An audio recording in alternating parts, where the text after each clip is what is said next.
Bonjour, voilà, aujourd'hui je vous propose un petit tutoriel pour régler un problème qui arrive parfois sous Windows. Le problème n'est pas lié forcément à l'application Octopus, elle peut arriver avec n'importe quelle application Windows. Donc le petit truc que je vais vous donner ici, il peut être aussi appliqué si vous avez le même souci avec d'autres programmes. Il y a beaucoup de programmes, mais y compris le logiciel Octopus, qui ont tendance à mémoriser l'endroit où se trouvait votre fenêtre la dernière fois que vous l'avez ouverte, afin de garder vos préférences. Bon, c'est une option très pratique, mais elle peut poser un problème si la dernière fois que vous avez fermé votre logiciel, la fenêtre était à un endroit qui n'est plus atteignable aujourd'hui. Alors ça peut se présenter dans différents cas de figure. Soit parce que la fois dernière, quand vous avez coupé votre logiciel, vous aviez fait une touche de raccourci juste avant qui a mis la fenêtre à un endroit qui n'est pas valable. Soit aussi si vous travaillez avec des écrans différents, si vous travaillez de plusieurs endroits par exemple, ou alors parfois lors de certaines mises à jour de Windows, on rencontre un peu parfois le souci quand Windows change la manière dont il gère l'affichage.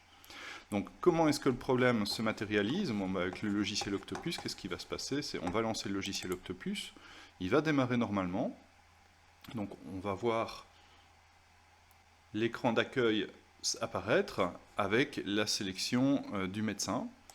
Donc jusque-là, tout va fonctionner correctement. Et puis au moment de l'ouverture de l'écran principal, qu'est-ce qui va se passer? C'est que l'icône de la fenêtre va se mettre à l'endroit habituel. Vous allez même pouvoir voir le petit raccourci de Windows avec la fenêtre. La fenêtre ne se trouve nulle part sur votre écran. Donc, une fois de plus, ce cas de figure, vous risquez de le rencontrer avec d'autres logiciels, et le petit truc que je vais vous donner ici, il permet aussi de régler ça avec d'autres logiciels. Alors, comment sortir de la situation?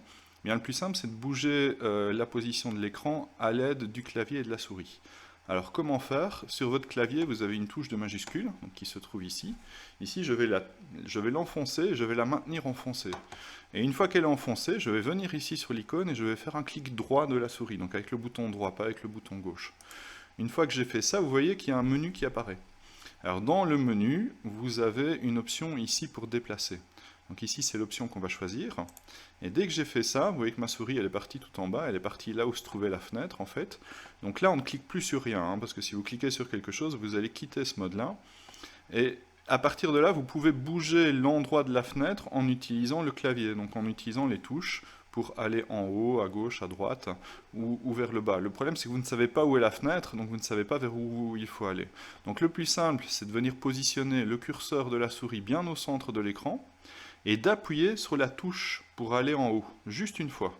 Et vous allez voir ici, je vais le faire, et dès que je le fais, le curseur de la souris va changer. Vous voyez, là, le curseur de la souris a changé, mais vous ne savez toujours pas où est la fenêtre. Mais c'est pas grave, à partir de maintenant, dès que vous allez bouger la souris, donc pas cliquer sur un bouton de la souris, juste bouger la souris, la fenêtre va accompagner le curseur de la souris. Donc ici, je vais bouger la souris, et ma fenêtre va apparaître à l'endroit où se trouvait mon curseur. Là, je n'ai plus qu'à positionner la fenêtre à un endroit où elle est bien visible, et je reclique sur un bouton, et à partir de là, ma fenêtre est à nouveau disponible.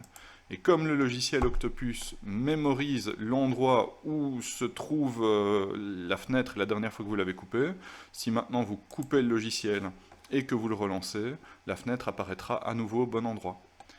Voilà, j'espère que ça a pu vous aider, et en cas de question, n'hésitez pas à me contacter. Bonne journée.